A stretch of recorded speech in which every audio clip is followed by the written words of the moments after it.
Good morning, everyone. This shiny, sunshiny morning in DC. Happy Friday. Welcome to Hire Movement Mastermind. I'm Cheryl Lotzar, joined by my colleague, Bryn Schellinger. We are here to answer your job search questions. So who would like to kick us off? Hi, Sarah. Who's got a question? Any question? Or a topic? Tracy, you're on mute. Good morning, everyone. I'm Tracy Cullen. I have a question. I'm currently engaged in an active job search. And what I have found on 3 different occasions is that subordinates are conducting it seems to be leading the search and conducting the interviews. And I'm looking for a VP level position. And it just seems odd to me that somebody who would be my subordinate would be in that role. Is this a new trend? It's a great question. Now, I just want to make sure that I'm hearing you correctly. When you say leading, do you mean the subordinates are actually your point of contact, leading you through the search? So it's not just that they're part of the interview process, they're actually leading it. Yes. That's very unusual. I have not actually heard that. I've heard of subordinates being involved in the interview process, like on a second level or a third level, but like they are your point of contact and leading you through. Yes. Highly unusual. Don't believe it's a trend. It might be a trend. Haven't heard of it. I'm really surprised, actually, especially since it's happened to you multiple times. In 2 of the 3 cases, in following up and tracking the organization, it was actually that subordinate that got promoted from within to the VP job. Oh, well, that's a whole other story. I can't speak to that per se, but yeah. It just seems bizarre that it's happening a lot. Okay. So it's happened to you. What did you say, 3 times? Yes. Very unusual. I can't speak to it. I just haven't heard of that kind of thing. Vern, have you heard of this happening? I'm not exactly like that. I've certainly heard where subordinates, one of the jobs that I interviewed for way back when, the boss, the person I would report to was in New York. The job was in Maryland, but she was adamant that the HR team there, which is the team I would lead, she wanted a 100% thumbs up from all 6 or 7 people on who got the hire. And I was the first one where they had I guess they had a number of people and some people gave them the thumbs down, but she was still leading it. I would say the other thing, when I'm working with people and talking about the interview, the first thing that I say to people about the interview is expect the unexpected. Yeah. Oh yeah, sure. Yeah, because every organization does it a little bit differently. This, as Cheryl says, this is unusual. This is Tracy, unusual. especially since it's happened to you multiple times. I don't even know why they would do that. Yeah. I don't either. Unless I can't see. Are they all small, very small associations? Well, they are at least 10 million. They're in the 10 to 15 million range. No, I would not consider that that's not small. No. So they have not when I think small association, I think small staff, like 5 people, 7 people. No, they've got decent sized staff. Yeah. So this is unusual. Yeah. They should have an HR person leading it. So I would think so. But where are you now? What's your understanding of the next steps? Well, let's see, 2 of the 3 have closed because they hired the person that interviewed me. They promoted from within. And the 3rd one has just gone dark. All right. Well, I don't know. Maybe I really can't even speak to it. It's so unusual. Sonia has just joined us, and she's in HR, and she's not in the association space. She's in the corporate sector. Sonia, Tracy was just sharing an unusual situation that the last 3 job searches that she's been on, the subordinates have been leading the search, not just been in the interview process, actually leading the search. And we're all shaking our heads like, what's going on? So I'm guessing you haven't seen that happen either. And Sonia, you're on mute. Yeah, 3 searches. It's happened to her. 3 different companies. Mm-hmm. Yes. All associations as it happens, but we're scratching our head. And 2 of those out of those three, the subordinate that led the search ended up getting the job. So I don't know if there's a connection there, but anyway, no. So Tracy, in short, I do not believe it's a trend. Well, that's good to hear. Yeah, well, I've never experienced that. Yeah. I've met the subordinates after, after I talk to the hiring manager and all that, and if they like me, then they will bring the other team in. But I've never known them to lead the search because they don't make the final decisions, or do they? In this case, Tracy. Well, that's a good question. I wouldn't think so. I mean, at the end of the I day, wouldn't think so. the either. decision maker decisions should be made by the hiring manager. Yeah, yeah. Which I Well, mean, Tracy- is probably the odd. CEO, Yeah. I think it's disrespectful to do that. It's like saying that the hiring managers want the lower people to, weed them out, do the grunge work for me, then I'll see the top candidates. Well, thank you for saying that, because that is how I reacted to it as well. And I saw it as a complete lack of leadership. Yeah. Hmm. Very unusual. Yeah, that they wouldn't have HR to do that first step, And Unless, Tracy- I'm sorry to interrupt you guys. But again, I don't know why this would happen multiple times. Unless in every situation, it happened to be that the previous person, the incumbent in that role, was a really, let's just say not a good fit culturally. It's possible that they got all of those subordinates involved because the people who are ultimately impacted by the hire are the subordinates. And if they've been burned multiple times, maybe they're like, look, you guys make the first cut, you see if you're a good culture fit for the person, and then we'll vet otherwise. Maybe. That's all I can think of. Yeah. Or Tracy- they may have known that one subordinate person who was elevated within, they may have known that was going to be probable. Yeah. And you would be working under her or with her. And that therefore, at that point in time, it made sense for her to vet you. Hmm. Do you understand what I'm saying? Yeah, but in that case, they were going for the same job that Tracy was going for. Right. Yeah. So I don't know. No. It's just strange. No. Anyway, thank you for bringing it up. It's a new one. Tracy, keep us posted, please. Yeah. I Yeah. will. Come back. Let us know what happens. All right. Anyone else have other questions? I do. I am going to be applying for a job. And I have a 2-page resume, and then it runs over a little into the 3rd page. I'm going on my experience when I worked for a publishing company for 20 years. And it went from 1995 to 2015. And since then, I've had 2 other jobs plus, gaps. So I fill in the gaps with freelancer and that type of stuff. But the 2 other jobs are taking up a lot of space, and that kicks my experience that I want to pull from onto the 2nd page. So are you Sarah, are you trying to keep your resume to 1 page? No, I am trying to bring up my experience from the 2nd page where I worked at Channing Bee Company for 20 years. Oh, up to the 1st page. Yeah. So what you'll want to do then, just from a formatting perspective, is just try to minimize the space that you take for those other jobs. Like just keep it super, super short, like the freelancer work, right?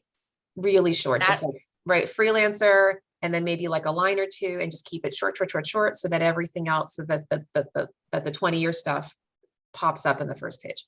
In other words, you don't have to give equal real estate to everything on your resume, just real short. But how bad does it look for the 2 more current jobs to reduce them down? Okay. To That's 3 okay. lines? It's fine. It's fine, because especially since this is the work, and I know what you're trying to do, because you're in sales, we've talked about this, right? Right. Your sales work is what you want to highlight, and all the Right. stuff that you've been doing recently is not related to that. All the Correct. more, even if it wasn't a 2-page issue or a formatting issue, I would still recommend anything that is not as Come on. relevant to your branding, make it really Okay. short and lift up everything else that's more relevant. Okay. Or Okay. actually, not even just lift it up, expand it. So from an optics perspective, let's pretend that your resume wasn't about pages. It was just, let's just say it was 1 long page. Imagine that. Okay. On that document, the most real estate you give is to that which really reflects your brand, and little real estate to that which doesn't. Yeah. Okay. Yeah, it's always hard to take off those bullet points that, you know, you work so hard on. But you really have to force yourself to say, okay, if I did these 5 things, which were the 2 that were most important? And to Shira's point, that, you know, that starts to shrink it. So. Okay, good advice. Thank you, both of you. Yep. Hi, thanks. I'm not an expert in resumes, but I would think at the top where you have your profile or your summary, you could highlight that experience. So that's the first thing they look at when they see the resume. And then when they go down, they will see it there. But yeah, definitely, I would, yeah, bumping it up is a good idea. I do have a question. I don't want to take up people's time if somebody else has a question. Go for it, Ty. You got this. I identified a job, I applied for it. Then I went to LinkedIn. I probably should have done that before. Found the hiring manager. That hiring manager looked at my profile. Is there anything else that can be done? I mean, should I acknowledge that at all or just let it go? No, let it go. Yeah, if Okay. they just looked at it, great. But if they looked at it and they wanted to reach out, they would have reached out. So there's no reason. In other words, if they reached out to you, obviously respond. But if they just looked at you, no reason to say, hey, I noticed you looked at me. Yeah, and Ty, the other thing that could be happening, I mean, if it's early in the job search, I mean, if I'm the hiring manager, I've got these resumes, I'll go to LinkedIn just to look at the profile, get a little bit more information. Right.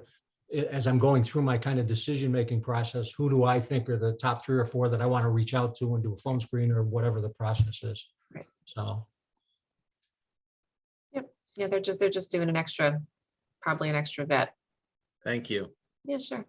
Holly, then Tabby, then Sonia. Holly, you're on mute. I actually have a question about resigning. I need to close out the contract work that I've been doing is based on a school year. And so if I commit, I'm there for a whole school year. So I need to provide notice soon here to the person I'm doing contract work with. So they have time to hire other coaches or just plan. We have a meeting scheduled on Monday to discuss all the students and if they're coming back next year and their goals and all of that. And I guess my first question is, would that be an appropriate or an inappropriate time to do it? And then my other question is, you have lots of nice little concise formulas for things. Do you have sort of a formula to run through, because it's a very complicated relationship and I'm going to get a lot of questions about what I'm doing and why I'm leaving. And I'd really prefer to not go into any of that other than surface level. Yeah, I mean, so are you planning on doing a written letter of resignation? No, the meeting is Zoom, or she actually lives close, and I was wondering if I should just go meet with her in person. Well, I mean, Zoom I think is perfectly fine. And if you're going to meet in person, then you're actually, you're inviting a conversation. I see. Right? You wouldn't actually go right. over to their house unless you're willing to sit down and talk like, oh no, I'm resigning, bye-bye. Like, yeah. Right. Whereas a Zoom call, do you have a Zoom call with your supervisor on a regular basis? No, this is an end of the year meeting to discuss student progress, student goals, and things like that. So, yeah. So I would just, you could open up the meeting with it, or you could close the meeting with it. It might be good to just close with it so that you get everything else done first. And then just keep it very simple. You know, so I've really appreciated my time here. I've decided to pursue other opportunities and I wanted to give you enough notice. And that's it. That's simple. You don't have to explain where you're going. What you're doing. Like a nice way to answer, well, what are you going to do? Or what are you doing? Or because I have some irons in the fire that I'm pursuing, but especially now you're doing it because you're doing it because of a timing thing. See, normally non-educators, right? So regular people, right? They just resign all year long. And then it's a 2 weeks notice. But you're specifically doing it because of the school year situation. Yeah. So you're saying, I'm doing this now. I have irons in the fire, but I wanted to be respectful and give you the notice now so that you can have enough time to get a new person. Okay. The school educators, you guys have a whole different calculus when it comes to timing because of the school year. Yeah. I mean, K through 16, all of you have that issue. The whole summertime, thing. So that's, I would Holly, just say. I would strongly recommend you do it at the end of the meeting, because this Okay. meeting already has an agenda. That's So if you right. go Sure. in and want to talk about your resignation Right. first, That's right. it's going to throw the other. Throw the whole voices thing in off. there So yeah, at the Yeah. end, there's one more get thing I need to the- talk, let's talk about and just tuck it in. Finish the meeting on, the transfer of students or whatever, and say, you have a few more minutes to talk. I need, there's one other, thing that I'd like to, talk to you Sure. about. Thank you. Mhm, absolutely. All right, Tabby. So my question was about job postings and job boards. I was talking with someone in my network in another meetup group that I belong to, and I guess some other person had a question about jobs and postings on job boards, and I guess recruiters not her applying for jobs and recruiters not getting back to her. Correct. Then so the leader of the meetup mentioned that I don't know like how much of a trend this is, but I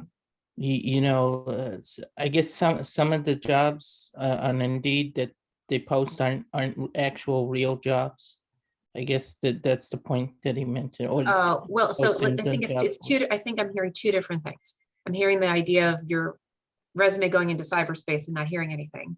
Then there's a Yeah. separate issue about jobs that are not particularly, may not be real. Well, I guess the point that the leader is trying to make is it's a lot better and more effective if you approach the job search through connections 100%. on LinkedIn or 100%. Absolutely. Yeah. So Vern and as I both have a opposed little, to Vern and I have a getting speech around that. bombarded with Yeah, we hear this a lot. job offers from Indeed. But Yeah, we hear this all the time, and Vern and I have a whole, we could do a whole presentation on this very thing. In fact, we have in another setting. Here's the bottom line. Yes, it is all about your connections. It is all about who you know, that old expression. LinkedIn is the way that you need to use to leverage your connections to connect to the people who are the potential hiring managers. You want to go on LinkedIn, you want to, in the search bar, you want to put in the name of the organization, hit search or hit enter, hit the people button, and then up will come the people who work there. And if you can figure out who the hiring manager is, or at least somebody in the organization, preferably the hiring manager, HR person, recruiter, or the CEO, if none of those, if you're not a second level contact to any of those people, you can go outside of that, but try to, hopefully there's somebody in the organization that's second level to you, which means that there's a first level mutual connection. You reach out to that first level mutual connection, say, hi, so-and-so, I've recently applied to Acme organization for the position of whatever. Here's my resume and cover letter. Would you please consider forwarding it to that second level person, the hiring manager, let's say. So hypothetically, where would one apply for the job? Would they see it on LinkedIn? Well, so that's it. So you do both. So you would apply to the job on LinkedIn or wherever the job is, Indeed, or wherever it's posted. Then you go and find the mutual connection. Ask that person to refer your resume to the hiring manager for extra consideration. Because the fact is that when people apply in Indeed or LinkedIn or all those job boards, they're getting deluged, tons and tons and tons of candidates. And recruiters oftentimes just don't have the time, take the time, whatever, to respond. It's a lot. I'll give you an example. I did a search a few months ago for a remote job. And by the way, many jobs are fully remote these days, which means, Tabi, it's a national search, which means people from all over the country are applying to the same job. That means your competition now has exploded. Mm-hmm. I did a search again a few months ago. It was a remote search. I haven't, so pre-pandemic, pre-remote, pre all this stuff, I used to just go and search for candidates privately. I usually didn't post a lot of ads on LinkedIn or Indeed or whatever, because I got too many resumes, frankly, of people who weren't qualified. That's just what happens. But I said, well, let me just see, because it was remote. I got 173 responses in 24 hours. 173 resumes in 24 hours. I had to close the search. It was too much. too much. I couldn't handle it. If I had kept it open, can you imagine how many, by the end of the week, Yeah. how many I would have had? So I probably wouldn't have been able to get back to everybody, although I would have done my best, but it was just overwhelming. So the point is that if you can figure out who that person is that's connected and have that person resubmit your resume and cover letter to the hiring manager for extra consideration, at least the hiring manager's like, all right, hey, recruiter, go dig out, go find Tavi's resume from LinkedIn. Then at least it's flagged to them. And that's one of the things you can do. Fern, do you want to comment here? The only thing I'll say is every research study that's been done, every survey that's been done, 80% of all jobs are found through some Networking. form of connection, That's some right. form of networking. Somebody tells you about a job, somebody refers you to a job. In Shira's case, you're trying to find a connection that could potentially get your resume pulled out of the pack. So it's got to be a big part of the effort you make in any job search, to be constantly reaching out, trying to connect with people, keeping people in touch. In other words, if Tabby, you tell me about the 3 jobs you're looking for today, and I don't hear from you for 2 months, you'll fade out of my memory. That's just the way our brain works. So yeah, it's a good idea for people that are close to you in your network. Keep them posted on what you're doing. And if you're interviewing for jobs, tell them that you're interviewing. Every month you send out an email to, maybe the 10 people that are closest to you. Just to keep, bring yourself back up to the top of mind now. Oh yeah, Tabby's still looking for a job. What do I know? What have I experienced in the last month that might help him? That's right. Yeah, and as far as the idea of jobs not being real, I don't know if it's as much that, because for somebody to just for grins post a job that's not real doesn't make any sense. Why would anybody waste their time doing that? What I have seen happen is a couple of things. Number one, an organization gratuitously posts a job that they already have somebody in mind for, and they just post it and they already know who they want, and they just have to check a box, and they post it on Indeed for 30 days just to make it public. So the job's real, but they already have an incumbent. The other thing is sometimes a search firm might be posting, I'm not saying that they should do it this way, but sometimes there are search firms who are what's called contingency search firms, recruiters, which means they don't, they're not on retainer, they're not exclusive with a client, they just, sort of, they only get paid if they make the hire. They might have a sort of a typical type of person that they typically place, and they might put an ad out there for this kind of person, this kind of role. Like, for example, years ago, I used to work for an administrative search firm. We placed administrative assistants, executive assistants all the time. We didn't do this. We didn't do what I'm talking about, but I'm saying hypothetically, right? We always had administrative jobs. So there might be a firm out there that would, put a generic ad. They shouldn't do that. I'm just saying, but they might do that. But I don't know why somebody would put a job that's really not real. What benefit would that get them? So I that's what I can share about that. Vern, do you have any thoughts on that? No, other than, there's a lot of crazy people in the world. You have people who Zoom bomb you, right? Why do they do that? I don't know. Yeah. So, but networking is the way to go, for sure. Sonia?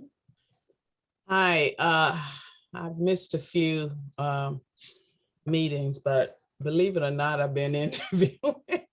We believe it. Good for you. But That's a good thing. It that is. you're missing the It meeting is. because you're Great stuff. interviewing. I have 2 questions. Number 1, the first question is, I interviewed with a company that's not local. It was up in Boston, but the office is local.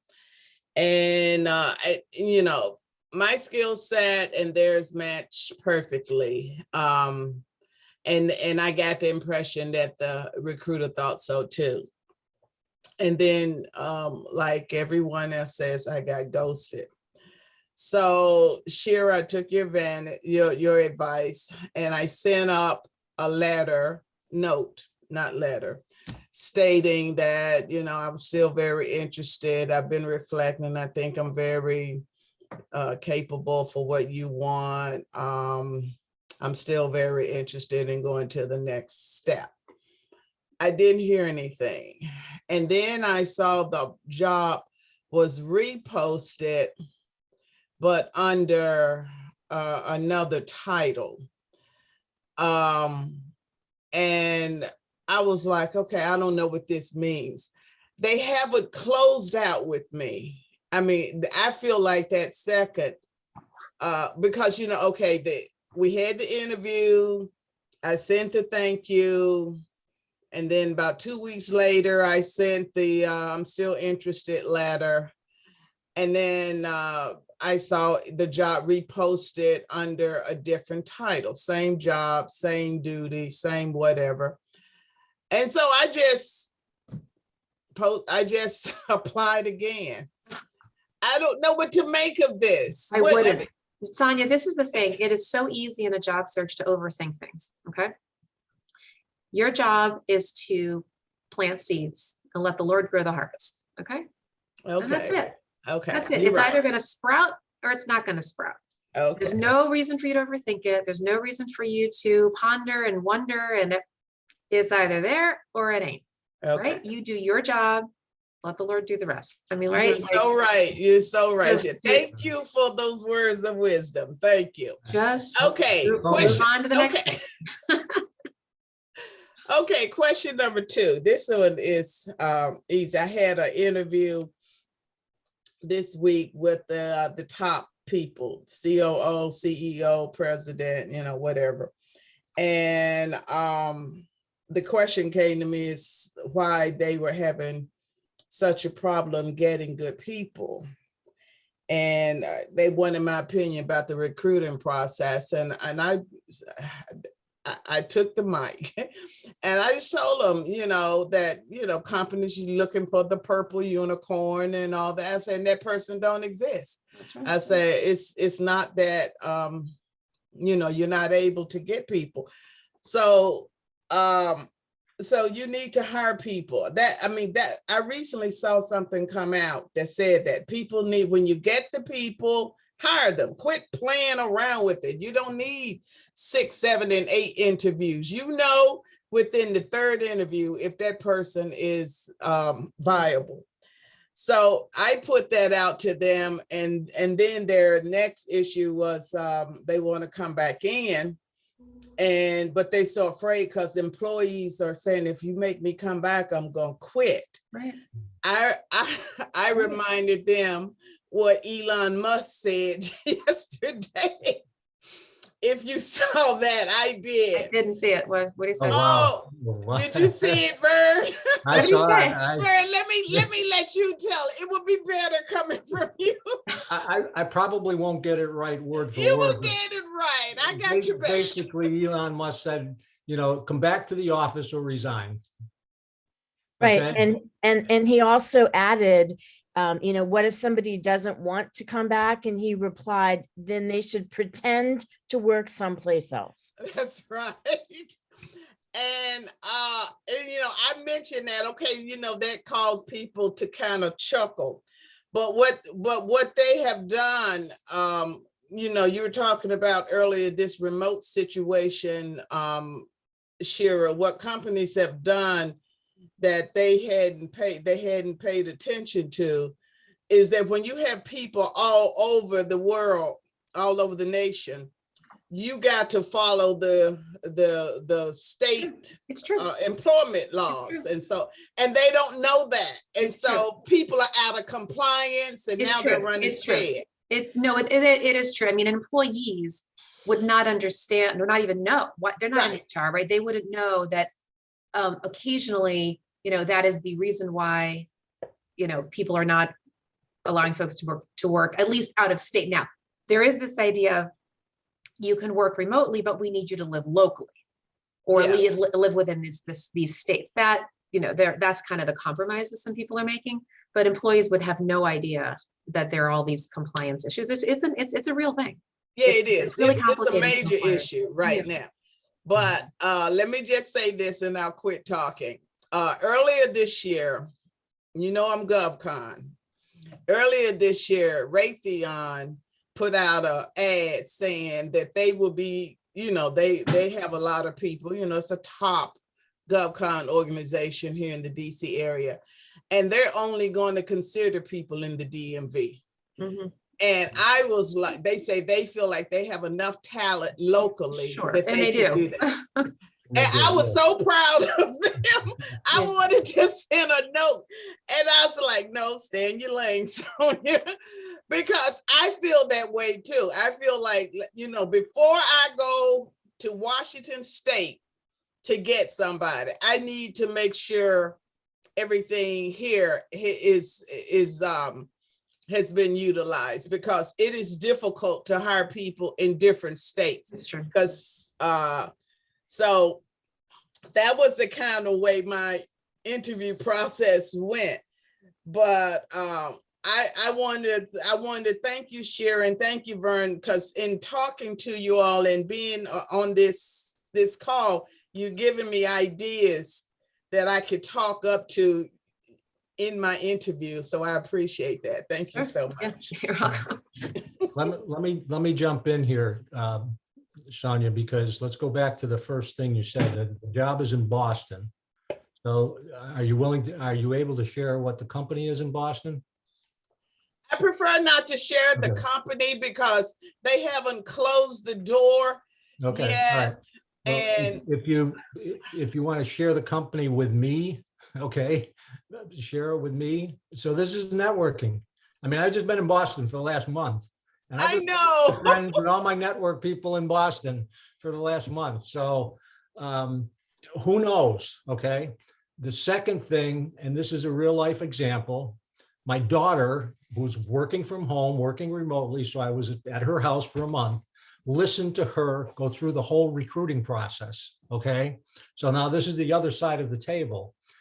And what happened to you is they posted a job. They weren't getting the candidates that the resumes weren't, that it wasn't what they were looking for.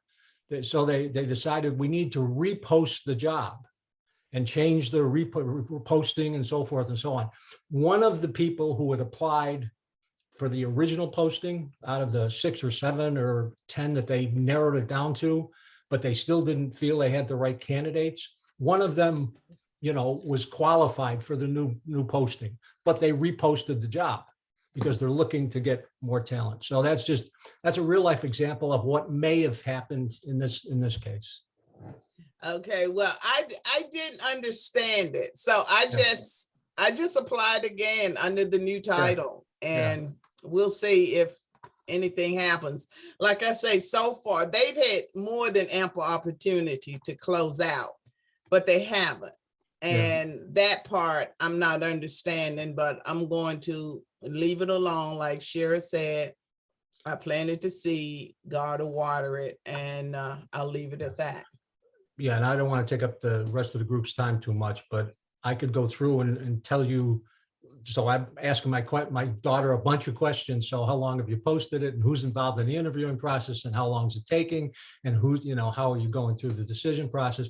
And again, we've said this over and over again. You don't really know what's happening inside the organization. So, I mean, she's got projects, she's got deadlines. There's more, their national conference is coming up in 2 weeks. So they're preparing for that.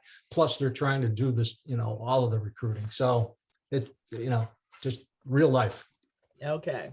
Somebody sent me an article recently on remote working, and I wanted to post it in the chat for everybody. It's an interesting article, kind of fleshes out tips for interviewing and just all kinds of things. So you can avail yourself of that. Ty. Just to follow up on that, when a company reposts a job and it's different, do you treat it as a brand new job? And when do you ever reapply, like when they repost a job? If you Like what Sonia did? Yeah. I don't, okay, so there's whether there's you applying for first time, and then there's you being interviewed like Sonia was. So Sonia, let's just play pretend, right? So Sonia, right, has already applied and been interviewed, okay? and then the company reposts the job under a new title. That means to me that they've gone through their candidate pool, they didn't find what they wanted, and they said, oh, well, you know what, maybe we need to reposition the title to attract a different kind of candidate. That might be what's going on, all right? If you applied and you have not been interviewed, and then you see it reposted, it's possible that, well, either they saw your resume, they just didn't think it was a fit, or they never saw your resume in the first place. Okay.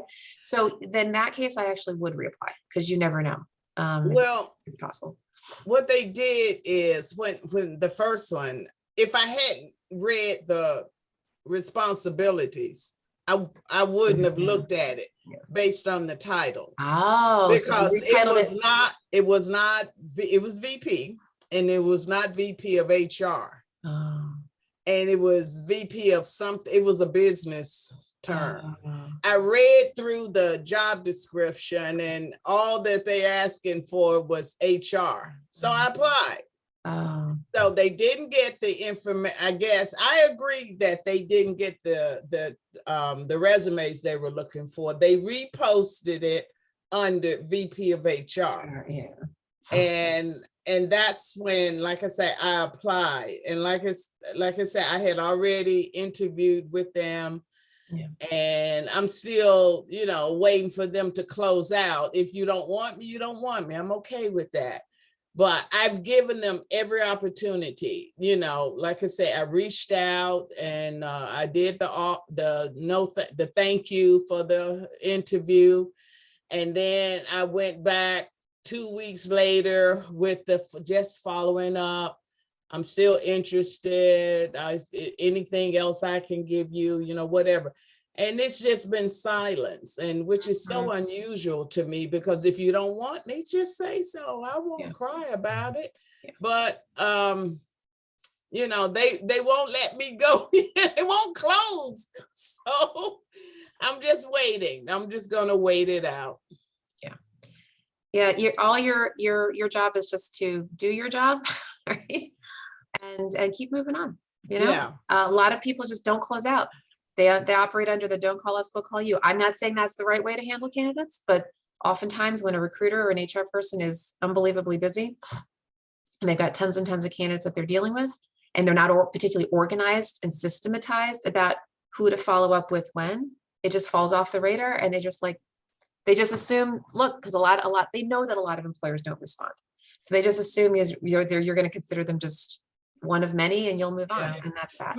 And my other biggest concern, I don't know if the rest of you all have this, is I seem to be at the beginning of the interview process. I mean, many times they tell me, you're the first I've interviewed, you're the second. I'm never the third, fourth, or 12th, or anything like that. I'm always at the beginning, and it always make me nervous, because I know there's been a little chatter in the HR world, is if you can be near the end, you have a better chance of landing. I mean, what's your take on that? No, Yeah. Vern, you want to comment? I've also read articles, Sonia, where it says if you're first, then you knock the ball out of the ballpark. Right. And every other candidate's compared to you. Exactly right. And nobody beat you out. So That's right. That's right. I just don't think the order of the interview, if you're hopefully they've got a good way to vet their candidates. They know what they're looking for. They'll check those boxes, and they're going to hire the most qualified person, whether it's first, fifth, or 10th. Mhm. At least, I just. I absolutely agree. Yeah.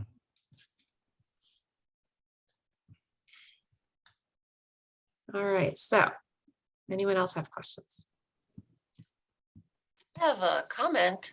I took the JCA course, and also I've been participating on some of these meets. And I did actually get 2 interviews with companies or organizations because I linked with them through LinkedIn. And then I wrote them a letter, and I sent them my resume, and I said, I am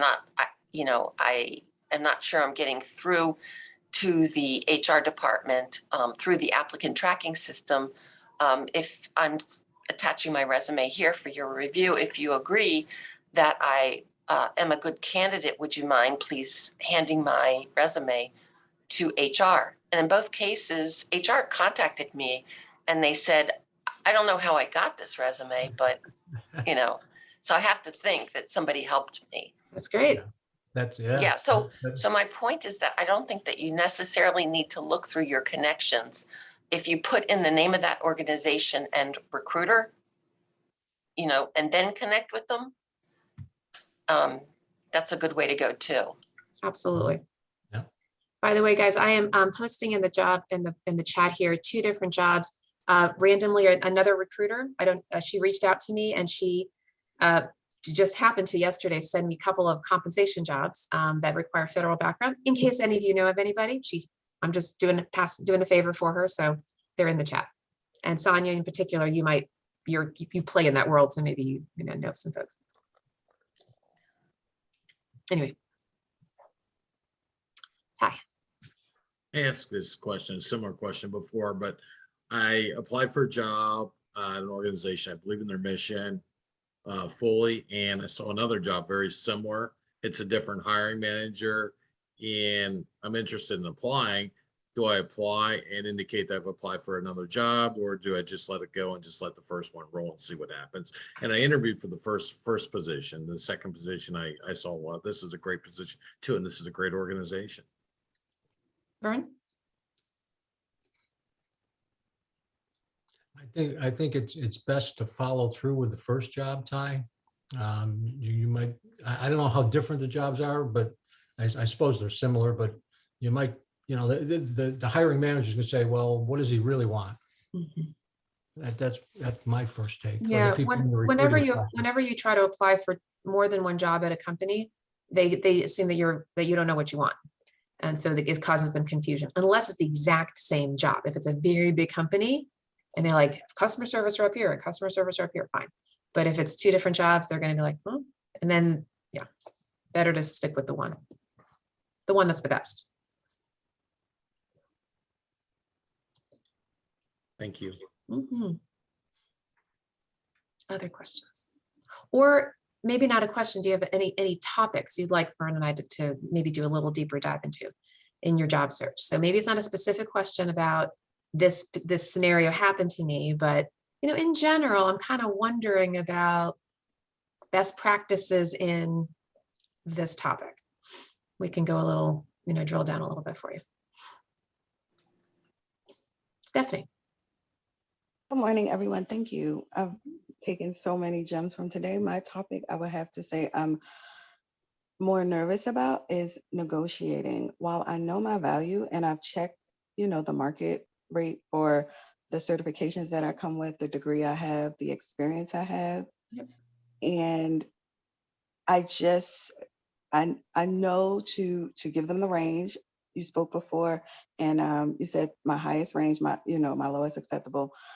But when it comes back to me, when the volley is back on me, what do I say when they say, okay, we can't do this, but money-wise, what do I need to say? Well, do I need to say, okay, well, I would like maybe a shortened work week or a couple remote days?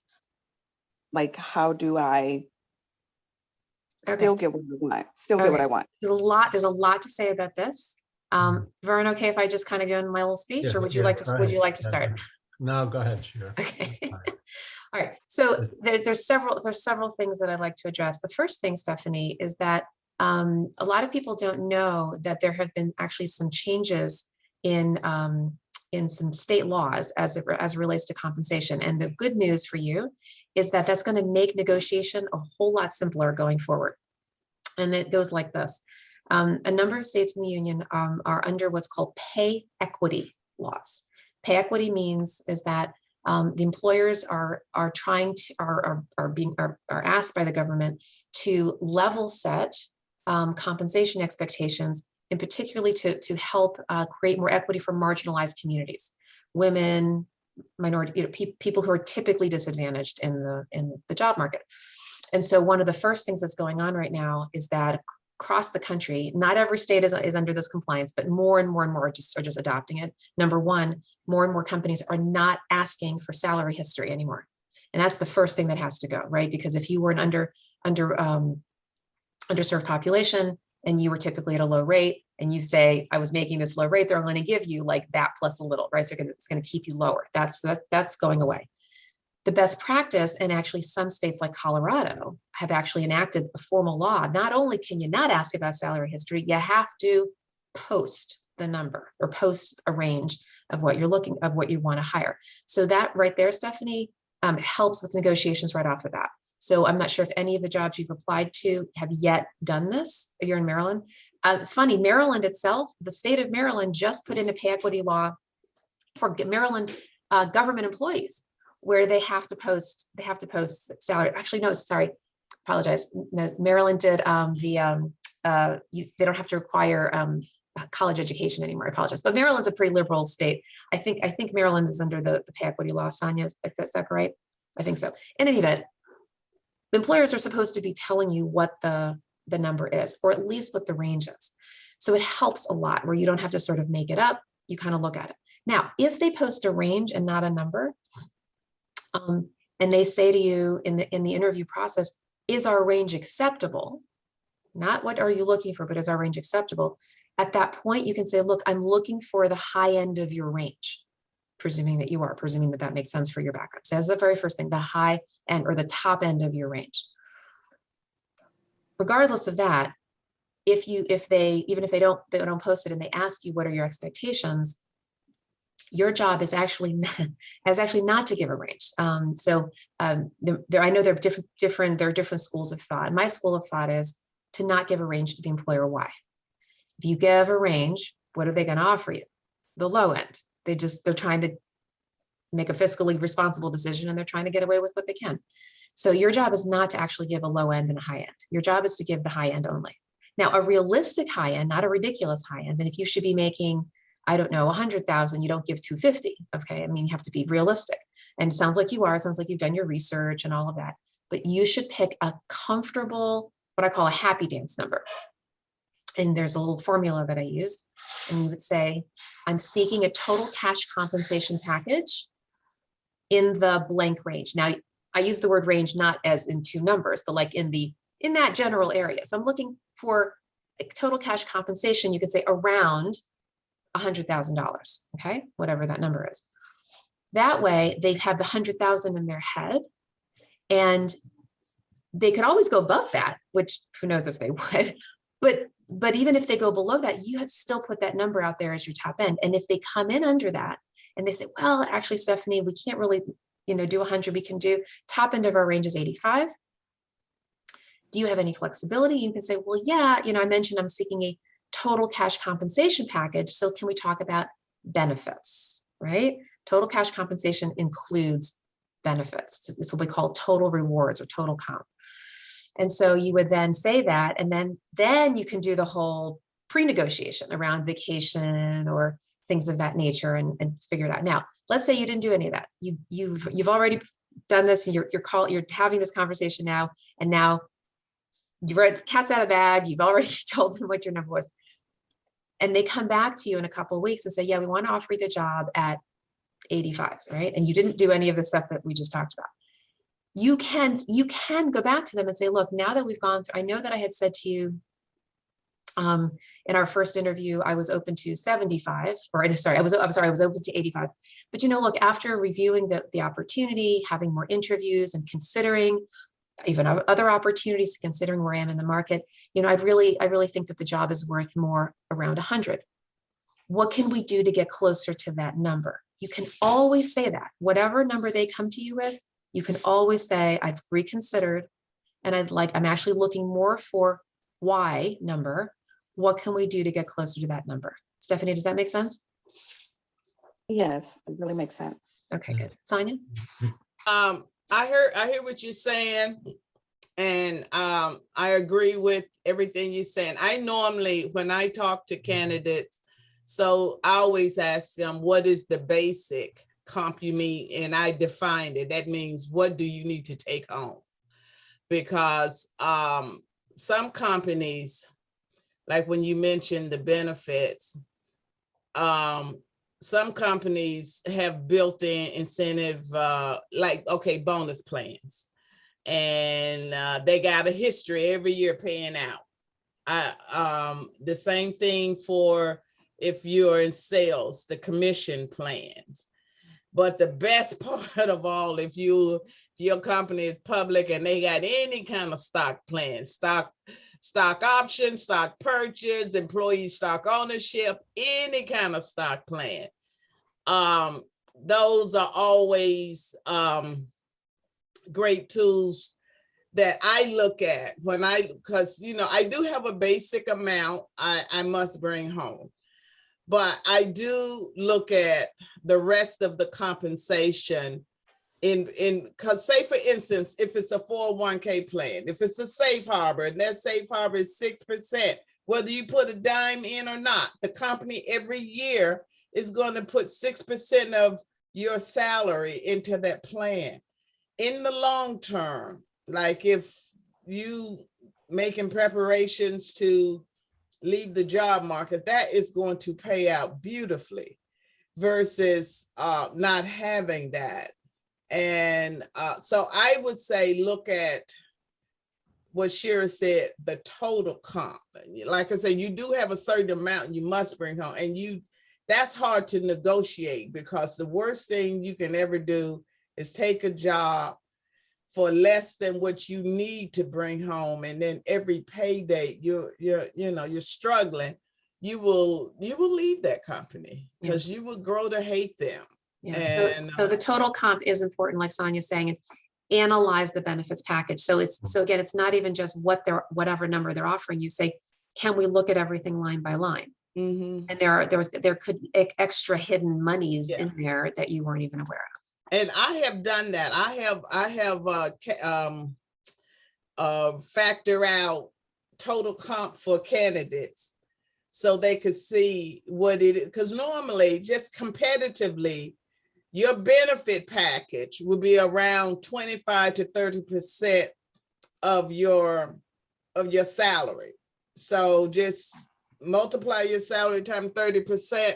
That'll be kind of, your financial factor of what you have.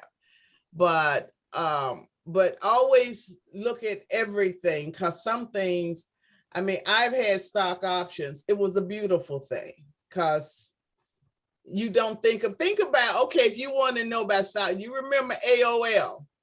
Remember when AOL first got started and they couldn't pay people the amount, and they gave people all these stocks options, and then AOL kind of, when we had millionaires that were 24 years old because they had stock options. Don't discount that. Give it some thought. Okay, so I'm done. We've done enough preaching. Yeah. Vern? Just a couple of things to add. I agree completely with Shira. Look at the total cash compensation.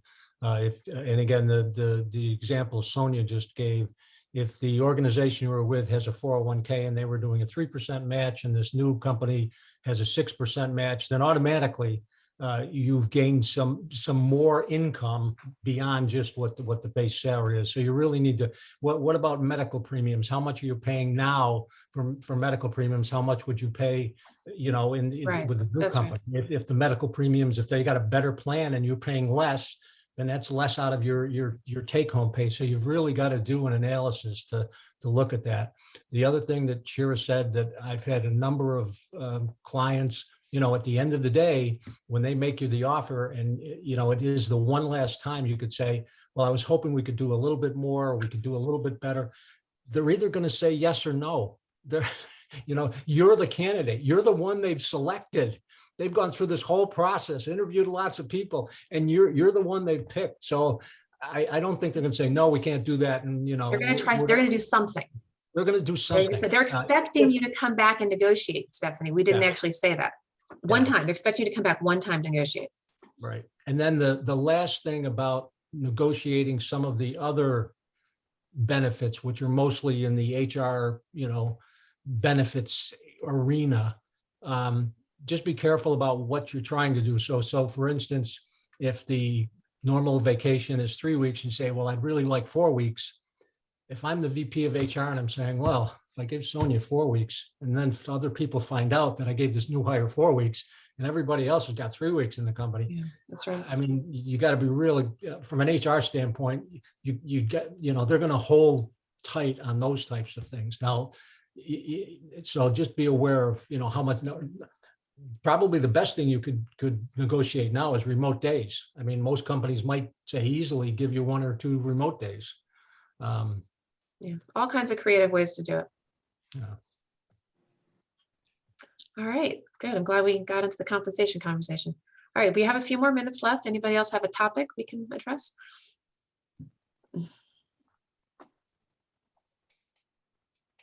Well, if nobody else has something, the other trend that I am seeing with my job search is after an interview, and this is done by recruiters. After my interview, I am sent a series of questions to which I have to draft essay type answers. Yeah. And then that's added to my package and then presented to the employer. Yeah. Yes. And so I think that's a wonderful opportunity to help further showcase and expand upon Yes, my resume tool. absolutely. Absolutely. Yeah. And you're not under the pressure of they've asked this question and I got to come up with this answer. Right. That's Now right. you've got the question, you can really think, you can really, as you said, promote yourself even better by, really thinking through, how can I best communicate to them how I would solve this problem, if that's one of the questions. Yeah, so it depends. Tracy, are they asking you more past-based questions or future scenario questions?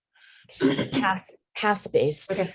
I am currently interviewing for vice president, membership marketing, communication type jobs. Yep. And so they want to know, it's more case studies. They want to know specific case studies where my campaigns at my previous job demonstrated quantifiable value. Right. Yeah. And when you do that, what you can also do, to the extent that you know what the opportunity is all about, you can try to connect the dots. Answer the question, but then also it's shifted into like a separate paragraph, say, and going forward, I believe that I can leverage these skills into this kind of role in this way. It looks like ABC organization is going in this direction and and then maybe even proffer an idea, or here's how you might approach the role, kind of what I've done and what I will do, or what I anticipate doing. Okay, that's a good idea. Which again, Tracy, this brings up another good point. And we've said this over and over again in the interview, ask questions of them so that you understand what they're saying as much as possible. So if you ask a lot of questions, you got to look good information in terms of what are their key goals, what are their challenges, what are their values, what are their beliefs, then that information can go into this document now that you're creating. So. All right. Okay, thank you. Yeah. And by the way, Tracy, as you probably know, I'm very ensconced in the association sector. So if you'd like to, actually leverage me, if there's any organizations you're trying to get into, or maybe you're pending and you want a recommendation, if you'd like to share it with me privately, if I happen to know them, I'm happy to put in a word, or at least get you recognized.